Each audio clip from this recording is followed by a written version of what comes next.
Hello students. Today I am going to discuss another topic, lever, from the same unit number 2. ये जो chapter है लेवर, इसमें आप लोगों को क्या क्या पढ़ना है, ठीक है? But before that already have completed the material one, right, from the same unit number 2. तो यूनिट 2 जो है बहुत बड़ा चैप्टर है. पहला तो मटेरियल का पार्ट है जो मैंने एक्सप्लेन कर दिया. इसके बाद अभी लेवर का पार्ट है, ठीक है? लेवर भी बहुत बड़ा पार्ट है. और मटेरियल में कुछ आप लोगों ने प्रैक्टिकल्स किया है और लेवर में भी बहुत सारा प्रैक्टिकल्स है.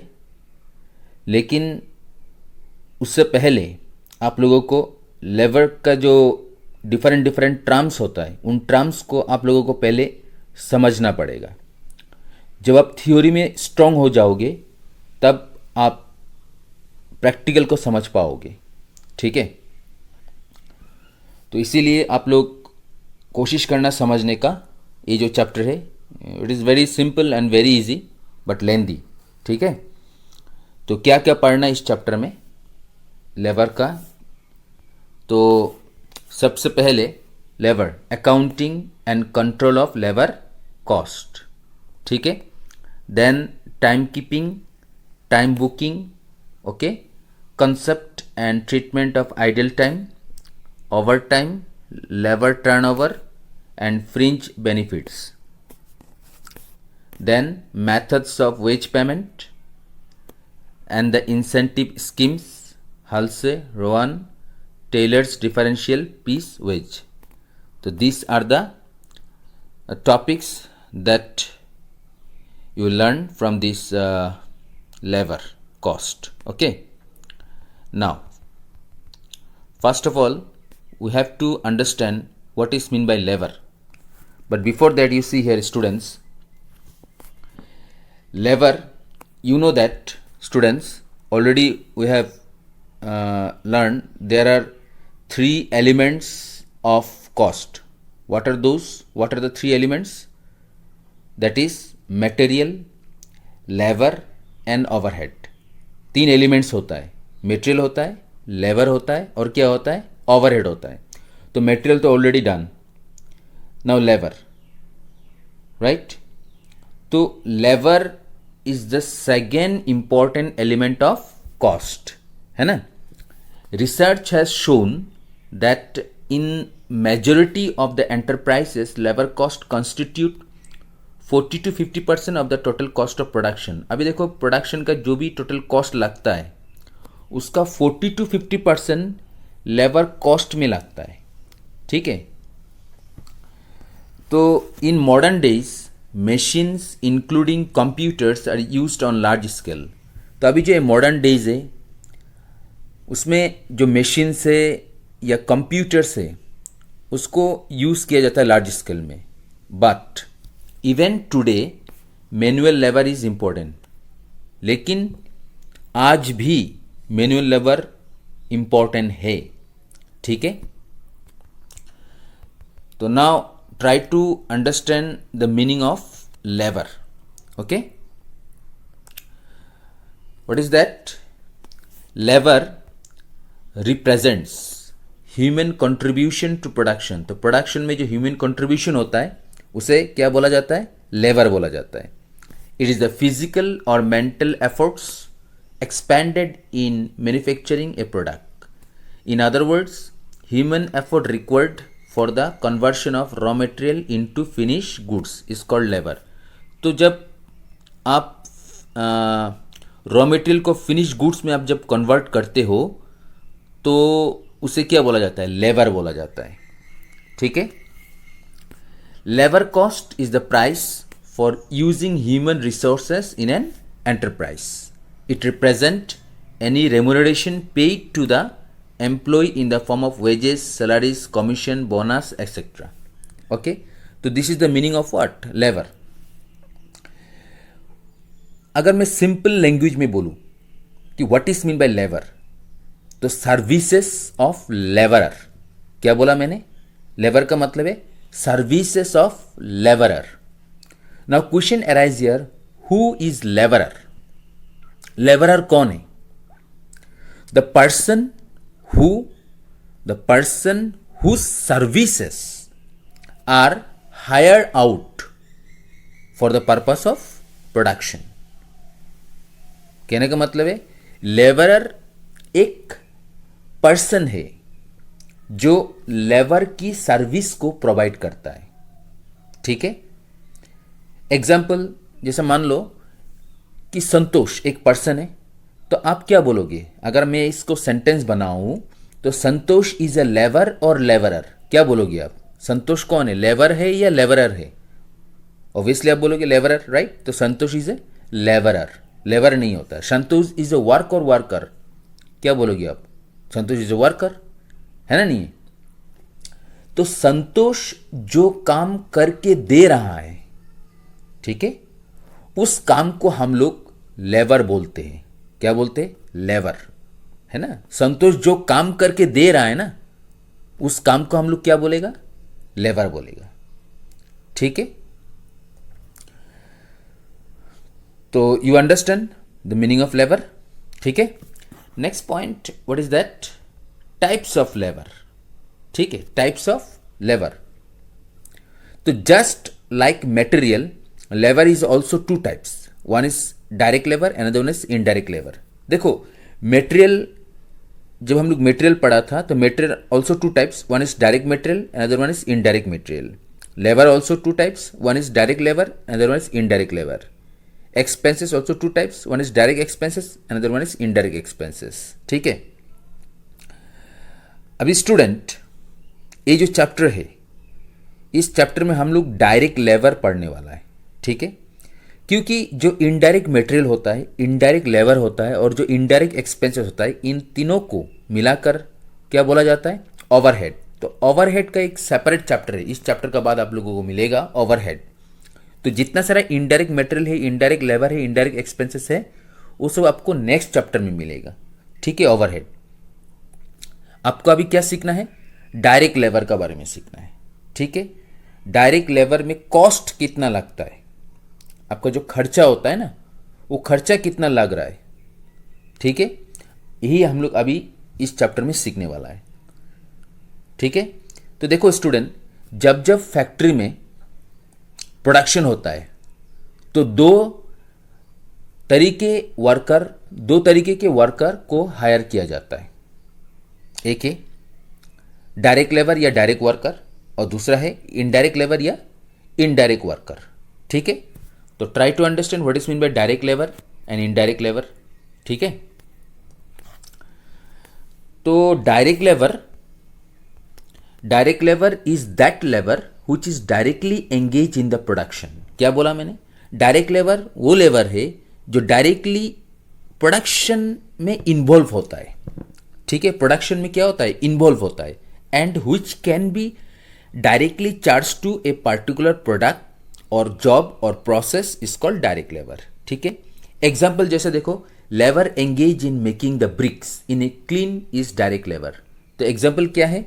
जैसे देखो ईटा होता है ना, ईटे के जो भट्टा होता है, उसमें जो लोग ईटा बनाते हैं, ठीक है ना, ईटा बनाने में इन्वॉल्व होता है, एंगेज होता है directly.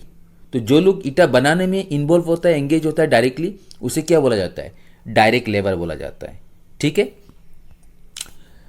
The remuneration payable to direct labour is known as direct wages. और उन डायरेक्ट लेबर को जब रेम्यूनरेशन पे किया जाता है, ठीक है, तो उसे क्या बोला जाता है? Direct wages.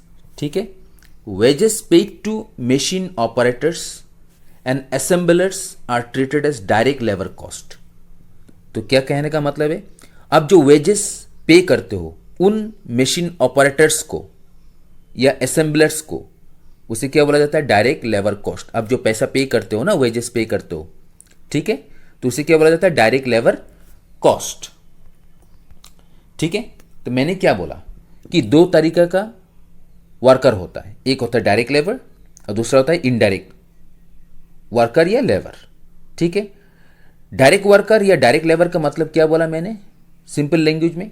Direct worker is that worker who takes payment only when he works, otherwise he will not take payment. कहने का मतलब है डायरेक्ट वर्कर वो वर्कर है, वो पेमेंट तभी लेता है जब वो काम करेगा। अगर वो काम करता है तभी वो पेमेंट लेगा, वो काम नहीं करता है तो वो पेमेंट नहीं लेगा। ठीक है, ओके। जैसे एग्जांपल लाइक आप किसी पेंटर को बुलाया, ठीक है ना, आपका जो रूम है उस रूम को आपको पेंट कराना है, तो अगर वो पेंटर आपका रूम को पेंट करता है तभी तो आप पेमेंट करोगे ना। अगर वो पेंट नहीं करता है, वो देख के चला गया, तो क्या आप पेमेंट करोगे? बिल्कुल नहीं, है ना। नहीं, तो डायरेक्ट लेबर वो लेबर होता है, वो वर्कर होता है जो काम करेगा तभी पैसा लेगा, काम नहीं करेगा तो पैसा नहीं लेगा। ठीक है, बात समझ में आया ना। तो this is the meaning of direct labour. अभी समझता है कि इनडायरेक्ट लेबर क्या होता है। तो indirect labour is that labour which is not directly engaged in the production but which indirectly helps the direct labor engage in production. तो indirect labour कौन होता है? इनडायरेक्ट लेबर वो लेबर होता है जो डायरेक्टली इन्वॉल्व नहीं होता है प्रोडक्शन में, लेकिन इनडायरेक्टली डायरेक्ट लेबर को हेल्प करता है प्रोडक्शन में। ठीक है, उसे क्या बोला जाता है? Indirect labour. एग्जाम्पल जैसा remuneration paid to indirect labour, ठीक है, is term as indirect wages और इनडायरेक्ट लेबर कॉस्ट। आप जो रेम्यूनरेशन पे करते हो इनडायरेक्ट लेबर को, उसे क्या बोला जाता है? इनडायरेक्ट वेजेस या इनडायरेक्ट लेबर कॉस्ट। तो कुछ एग्जांपल्स दिया है, जैसे salary paid to supervisors, supervisor वो इनडायरेक्ट लेबर होता है। फॉरमैन, मैकेनिक्स, चौकीदार, sweepers, watchman, cleaners, repairers, store keepers, accountants, clerk, ये सब कौन है? इनडायरेक्ट लेबर है, इनडायरेक्ट वर्कर है। ठीक है ना। कहने का मतलब क्या है students? On the other hand, indirect labor or indirect worker is a worker who will take payment for his presence whether or not he is doing any work. जैसा मान लो आप किसी चार्टर अकाउंटेंट को बुलाया, ठीक है। चार्टर अकाउंट को जब आपने रखा तो एक सैलरी फिक्स्ड हो जाता है, ठीक है, कि इतने सैलरी दिया जाएगा चार्टर अकाउंटेंट को। ठीक है, अभी वो चार्टर अकाउंटेंट जो है वो मंडे टू सपोज सैटरडे काम करता है, संडे को काम नहीं करता है, संडे बंद रहता है, फिर मंडे को आता है, फिर मंडे काम करता है, फिर ट्यूसडे काम नहीं होता है तो काम नहीं करता है, लेकिन वो आता है लेकिन काम नहीं होता है, बैठ के फिर चला जाता है। ठीक है, तो अभी एक बात बोलो, आप जो चार्टर अकाउंटेंट है संडे को काम नहीं किया और किसी दिन वो आया लेकिन वो काम नहीं था इसलिए काम नहीं कर पाया, नहीं किया काम। ठीक है, फिर उस ऑर्गेनाइजेशन में रह के फिर वो चला गया, तो इसका मतलब कि आप उसका सैलरी पे नहीं करोगे क्या? सैटरडे संडे नहीं आया तो क्या उसके लिए आप सैलरी काट दोगे? बिल्कुल नहीं। वो आया है लेकिन काम नहीं था, फिर वो चला गया, तो इसका मतलब कि आप उसका सैलरी काट दोगे? बिल्कुल नहीं, है ना। लेकिन उसी जगह पर अगर कोई वर्कर, कोई डायरेक्ट लेबर है, जैसे पेंटर मैंने बोला, है ना, पेंटर आया, काम किया, फिर चला गया।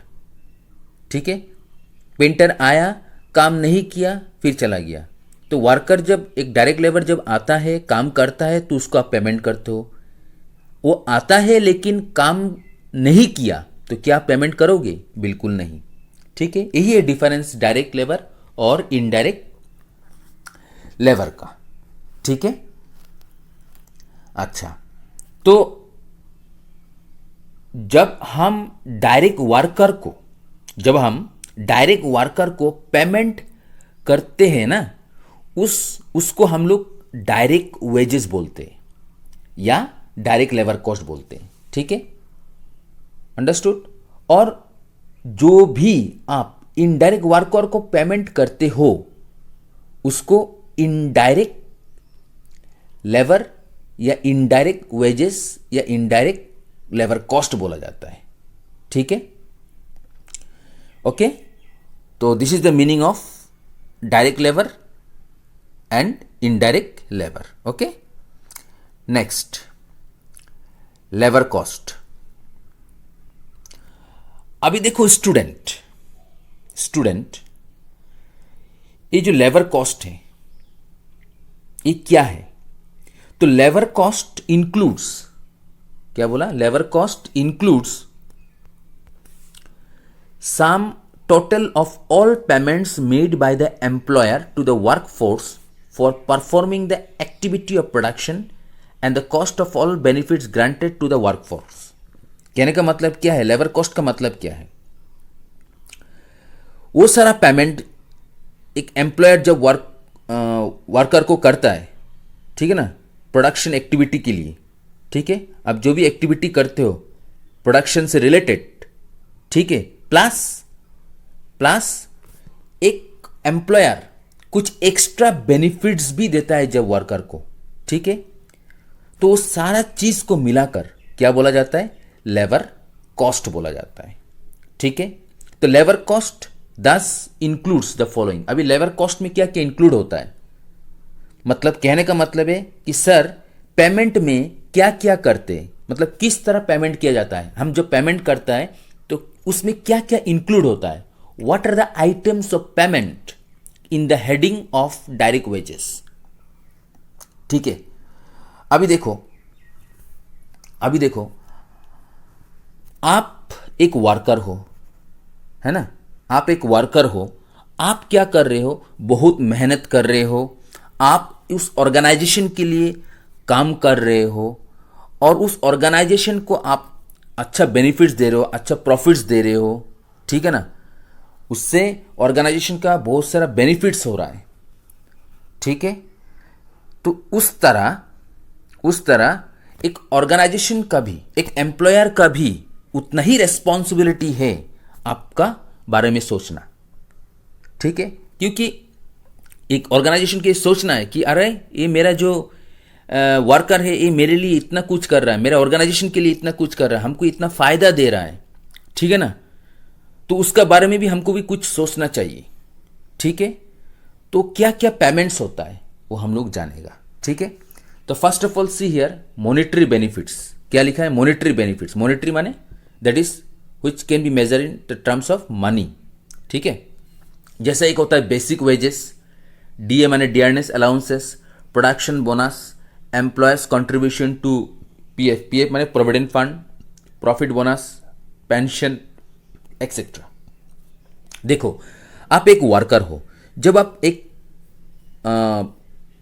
आप जब काम करते हो एज अ वर्कर तो आपको क्या क्या पेमेंट किया जाता है, आपको क्या क्या बेनिफिट्स दिया जाता है, ठीक है। तो सबसे पहले एक बेसिक वेजेस दिया जाता है। क्या दिया जाता है? Basic wages. बेसिक वेजेस का मतलब क्या है? हम उसको उसका मेहनत का रुपया देते हैं, ठीक है। उसका मेहनत का रुपया को हम बोलते हैं बेसिक या बेसिक वेजेस, ठीक है। एग्जाम्पल लाइक जैसे मान लो कि जो फैक्ट्री है उस फैक्ट्री में आप काम करते हो और एक स्टैंडर्ड टाइम है, जैसे मान लो आपको 8 घंटा काम करना है, वो हो गया स्टैंडर्ड टाइम 8 आवर्स, ठीक है। अभी आप 8 आवर्स काम किया, ठीक है, 8 आवर्स काम किया, आपने उसका मेहनत का जो मिलना चाहिए था, आपको जितना अमाउंट मिलना चाहिए आपको उतना पेमेंट कर दिया, that is called basic wages. अभी जो बेसिक वेजेस होता है स्टूडेंट्स, वो 2 टाइप्स होता है, ठीक है। एक होता है आपका टाइम बेसिस, क्या बोला मैंने? Time basis. और एक होता है यूनिट बेसिस। क्या बेसिस? यूनिट बेसिस भी बोला जाता है इसको, या आउटपुट बेसिस भी बोला जाता है। क्या बोला जाता है? आउटपुट बेसिस, ठीक है। टाइम बेसिस का मतलब क्या है कि देखो 8 घंटा काम करना है, 8 घंटे का हम इतना पेमेंट कर देगा, मतलब पर आवर में हम सपोज 10 रुपीज करके देगा, तो अगर आप 8 घंटा काम किया तो आपको 80 रुपीज पेमेंट कर देगा, that is called time basis, ठीक है। या तो यूनिट बेसिस पे आपको बेसिक वेजेस पेमेंट किया जाएगी। यूनिट बेसिस का मतलब है कि एक यूनिट में 5 रुपया, मतलब एक यूनिट आप बनाओगे तो 5 रुपया मिलेगा, ठीक है। तो आप जितना यूनिट्स बनाओगे उतना यूनिट्स का ऊपर आपको पेमेंट किया जाएगा, that is called unit basis या आउटपुट बेसिस, ठीक है। हम लोग आगे जाके डिटेल में ये सब डिस्कस करेंगे, डोंट वरी। धीरे धीरे हम लोग जब चैप्टर आगे बढ़ते रहेगा तो हम लोग बहुत कुछ सीखने वाला है, ठीक है। इसके बाद डियरनेस अलाउंसेस, अलाउंसेस भी होता है, ठीक है। देखो स्टूडेंट्स, आप जिस तरह एक ऑर्गेनाइजेशन के लिए काम कर रहे हो, आप इतना मेहनत करते हो, इतना अच्छी तरीके से आप काम कर रहे हो, आप ऑर्गेनाइजेशन को इतना बेनिफिट्स दे रहे हो, इतना प्रॉफिट्स दे रहे हो ना, तो उस तरह उस एम्प्लॉयर को, उस ऑर्गेनाइजेशन को भी ये सोचना है। You will have to think about your workers from every angle, just like as if you are their father and they are your innocent son, ठीक है। तो इस तरह सोचना है। तो यहां में क्या दिया जाता है, डियरनेस अलाउंसेस दिया जाता है, ठीक है। Allowances means what, allowances is the amount given to the worker और employee for one particular purpose and actual utilisation is never confirm thereof, ठीक है। तो उसे क्या बोला जाता है, अलाउंसेस, ठीक है। इसी तरह प्रोडक्शन बोनस दिया जाता है, employers contribution to provident fund दिया जाता है, ठीक है। प्रॉफिट बोनस दिया जाता है, पेंशन दिया जाता है, ये सारा मॉनेटरी बेनिफिट्स है। और क्या क्या एम्प्लॉयर्स, एक वर्कर को बेनिफिट्स और दिया जाता है, क्या क्या और पेमेंट किया जाता है, तो फ्रिंज बेनिफिट्स या लेबर रिलेटेड कॉस्ट, मतलब कुछ और भी एक्स्ट्रा बेनिफिट्स दिया जाता है वर्कर को, जैसे subsidise food, clothing, medical facilities. कि जैसे मान लो आपका जो वर्कर है ना, आप मालिक है, ठीक है। आपने देखा कि वो वर्कर जो है, वर्कर रोज टिफिन में कुछ ना कुछ खाने के लिए लाता है, लेकिन जो चीज़ खाने के लिए लाता है, एक दिन आपने देखा, आप मालिक है, आपने देखा अरे ये तो एक क्या खाने का लाता है, ठीक है, जो एक कुछ ऐसा खाने की चीज़ लाता है जो पेट नहीं भरेगा, ठीक है ना। वो ना चावल लाता है, ना सब्जी लाता है, वो बस एक कुछ ऐसे प्याज लाता है, ओनियंस लाता है, कुछ ऐसे छोटा मोटा चीज़ लाता है। तो मालिक को देख के ये खराब लगा, मालिक ने बोला अरे भाई तुम ऐसा खाना खाता है, ठीक है, लो हम तुमको 500 रुपया देता है, तुम कल से अच्छा खाना लेके आना, ठीक है। तो ये जो पैसा मालिक ने दिया खाने के लिए एक वर्कर को, ठीक है ना, अभी मालिक ने जो पैसा दिया, मालिक को एक्चुअली ये देखना नहीं है कि उस पैसा से वो वर्कर क्या कर रहा है, ठीक है, उससे उसको कोई मतलब नहीं है, ठीक है। मालिक अपना बारे में सोचेगा, एक्चुअली बेसिकली मालिक अपना बारे में ही सोच रहा है, ठीक है ना, कि अगर हम इस वर्कर को इस सब बेनिफिट्स देगा तो क्या होगा, वर्कर मेरे पास रहेगा, मेरा ऑर्गेनाइजेशन में रहेगा, छोड़ के नहीं जाएगा, अच्छा से और काम करेगा, ठीक है। उसको अट्रैक्ट करने के लिए, उसको रखने के लिए ये सब बेनिफिट्स दिया जाता है, ठीक है। इसी तरह क्लोथिंग, एक दिन देखा मालिक ने कि अरे मेरा जो वर्कर है ये तो फटा हुआ कपड़ा लगा के आता है, ठीक है। तो मालिक को खराब लगा, तो मालिक ने पैसा दे दिया, बोला जाओ तुम ऐसा फटा कपड़ा लगा के आता है तो तुम कल से अच्छा कपड़ा लगा के आना, तुमको हम चलो और 1000 रुपया दे देता है, ठीक है। तो इस तरह कपड़ा के लिए 1000 रुपया दे दिया। मालिक को ये देखना नहीं है कि उसने कपड़ा खरीदा है एक्चुअल में और नहीं, ठीक है ना, बस उसको देना था वो दे दिया, क्योंकि बोला ना मैंने कि वर्कर को हमको रखना है, ठीक है।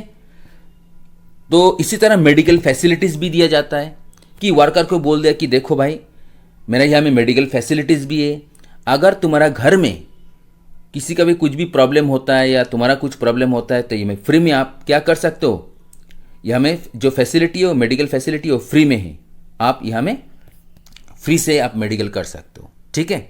इसी तरह स्टूडेंट्स और भी क्या क्या बेनिफिट्स दिया जाता है, एजुकेशन दिया जाता है। एजुकेशन जिस तरह मान लो कि मालिक जो होता है ना स्टूडेंट, मालिक जो होता है वर्कर का पर्सनल लाइफ में भी घुस के देखना चाहिए, ठीक है, ये जरूरी है।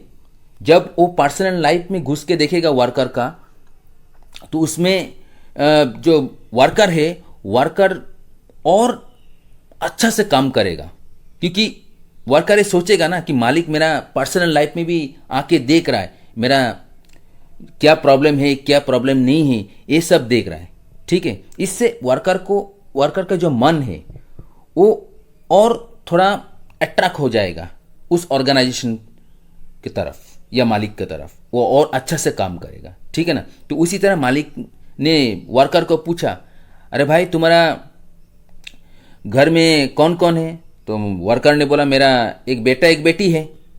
तो सब पढ़ाई उड़ाई करता है? नहीं मालिक, उतना पैसा मेरे पास तो है नहीं कि हम कहाँ से मेरे बच्चे लोग को पढ़ाएगा। तो मालिक ने कुछ और पैसा दे दिया, बोला जाओ तुम्हारा बच्चा लोग को क्या कर दो, स्कूल में जाके एडमिशन करा लेना, ठीक है। तो पैसा दे दिया। अभी मालिक को ये देखना नहीं है कि उस पैसा से उसने उन स्कूल में एडमिशन कराया ना नहीं कराया उन बच्चा लोग को, वो देखना नहीं, उसका वो मेन काम नहीं है, ठीक है। इसी तरह हाउसिंग, घर का फैसिलिटी दिया जाता है, ठीक है, घर का फैसिलिटी, हाउसिंग फैसिलिटी दिया जाता है, ठीक है। इसी तरह ट्रांसपोर्ट फैसिलिटी दिया जाता है, हॉलीडे पे दिया जाता है, लीव पे दिया जाता है, आइडल टाइम। अभी आइडल टाइम क्या है या आगे जाके आप लोग सीखोगे, ठीक है। ओवर टाइम पेमेंट, तो इस तरह बहुत सारा पेमेंट किया जाता है, एक्स्ट्रा पेमेंट किया जाता है, ठीक है। तो ये सब हो गया क्या? बेनिफिट्स। ये सब हो गया क्या? पेमेंट्स, ठीक है। तो मैंने कुछ शॉर्टकट में आप लोगों को बोला है स्टूडेंट्स, ठीक है। आगे जाके आप लोगों को और डिटेल में मिलेगा। आगे आने वाला जो वीडियो है उसमें आप लोगों को छोटा छोटा टर्म्स, इस चैप्टर का बहुत सारा टर्म्स है, उन टर्म्स को आप लोगों को अच्छे से समझना है, ठीक है। तो ये तो जस्ट इंट्रोडक्शन है लेबर का बारे में, ठीक है। तो आप लोग समझने का कोशिश करना, ओके। तो next point you see here, control of labour cost, कि लेबर कॉस्ट का ऊपर कंट्रोल किस तरह किया जाए, ठीक है।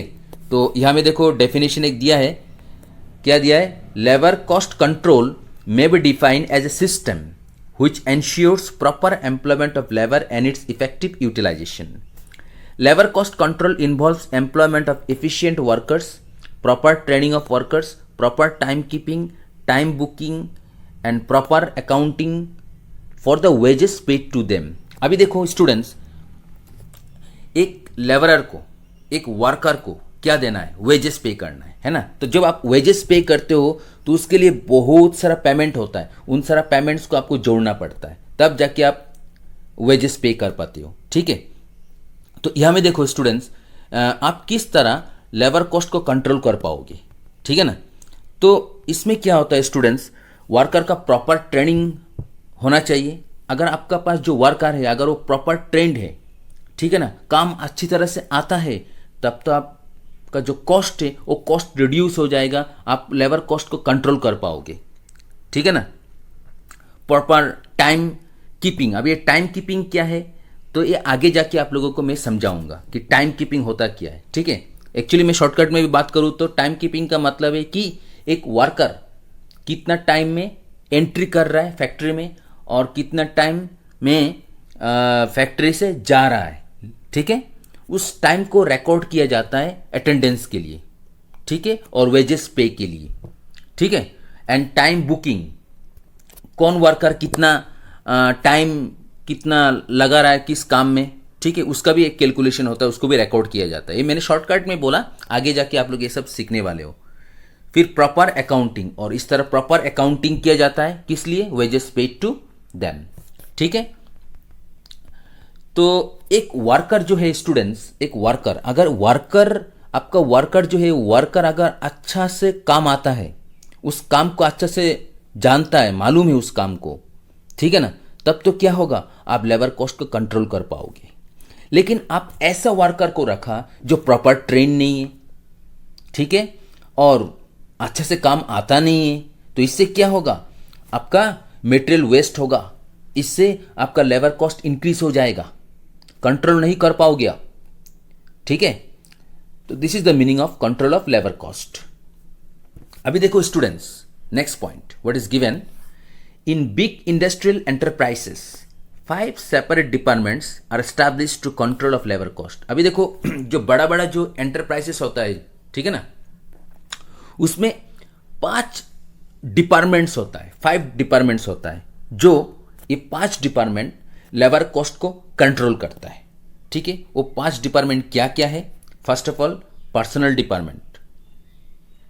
पर्सनल डिपार्टमेंट का काम क्या है? The main functions of this department are to recruit workers, train them, place them to the jobs they are best fitted, 2 important records used in connection with the recruitment, okay, and placement of workers are employee placement requisition employees history card. ठीक है, तो personal department का काम क्या है? Personal department का काम है कि किस वर्कर को रिक्रूट करना है, किस तरह ट्रेन करना है, किसको किस तरह किस जगह में किस काम के लिए किसको कहाँ में रखना है। ठीक है ना, ये पर्सनल डिपार्टमेंट का काम है। Okay, that means personal department with the help of various department like supervisors and heads is responsible for the execution of policies। Policy बनाता है regarding what? regarding the recruitment, discharge, classification of employees and wages which have been laid down by the board of directors। और वो board of directors क्या करता है? ये सब policy बनाता है। और एक कमिटी ऑफ एग्जीक्यूटिव। ठीक है, तो this is about personal department. ये तो पर्सनल डिपार्टमेंट का काम है। ठीक है, इसमें दो चीज और रिकॉर्ड होता है, एक होता है एम्प्लॉय प्लेसमेंट रिक्वेजिशन और एक होता है एम्प्लॉयज हिस्ट्री कार्ड। ठीक है, तो इसमें क्या होता है? Employ placement requisition. ठीक है ना, एम्प्लॉय प्लेसमेंट रिक्वेजिशन और एक होता है एम्प्लॉयज हिस्ट्री कार्ड। तो हिस्ट्री कार्ड में क्या होता है स्टूडेंट्स? हिस्ट्री कार्ड में जैसा वर्कर्स का नाम क्या है, एड्रेस क्या है, कौन सा डिपार्टमेंट है, ठीक है ना, कौन सा डेट में आया है, ठीक है ना, कैटेगरी क्या है, रेट ऑफ पे क्या है, ठीक है, या अगर किसी दूसरा जगह में वो काम किया है तो उसको छोड़ के क्यों आया है, ठीक है ना, ये सारा डिटेल्स लिखा जाता है। इसको बोलते हैं एम्प्लॉयज हिस्ट्री कार्ड। ठीक है, और employ placement requisition. Employ placement requisition का मतलब क्या है? That is the process of recruitment starts when the personal department receives a copy of the employ placement requisition. The requisition is sent to the personal department whenever a worker is needed by a department.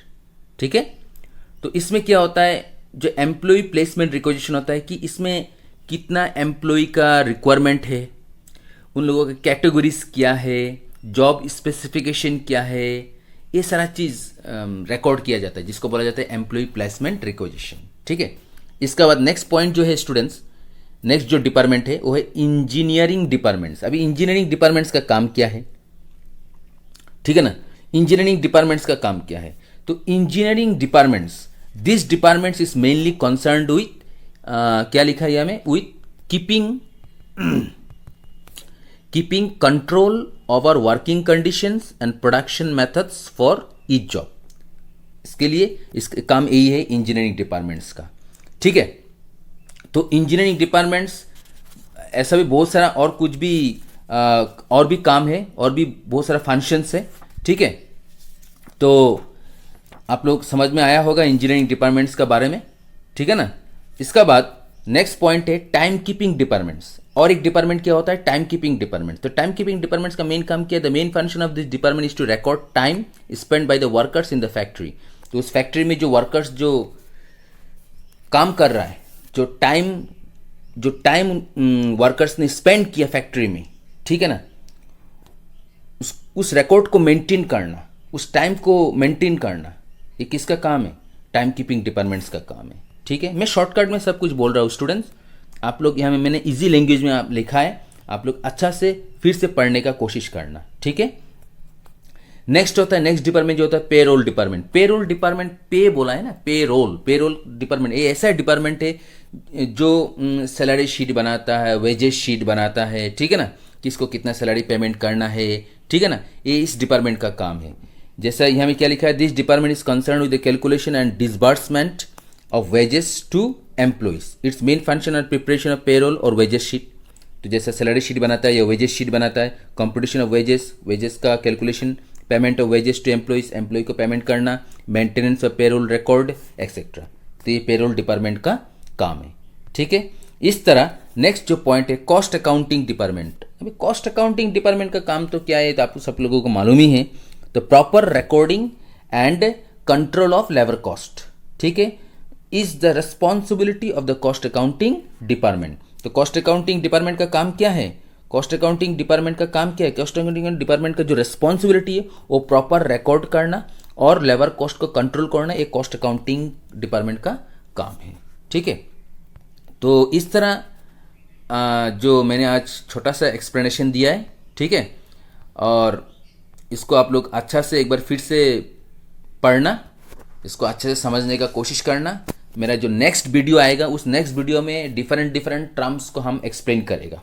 ठीक है, धीरे धीरे आप लोगों को समझ में आएगा, एक दिन में आपको समझ में नहीं आएगा। ठीक है, सब कुछ, क्योंकि अभी ये चैप्टर बहुत कुछ बाकी है सीखना। इसके बाद प्रैक्टिकल आएगा इस चैप्टर लेबर रिलेटेड से, तो बहुत इंटरेस्टिंग प्रैक्टिकल से जो एग्ज़ाम में आता ही आता है। ठीक है, तो आगे जाके आप लोग जब आगे जाके आप लोग और पढ़ोगे इस चैप्टर को और देखोगे, समझने का कोशिश करोगे, ठीक है ना, तब धीरे धीरे समझ में आएगा। ठीक है, तो okay then, thank you for today.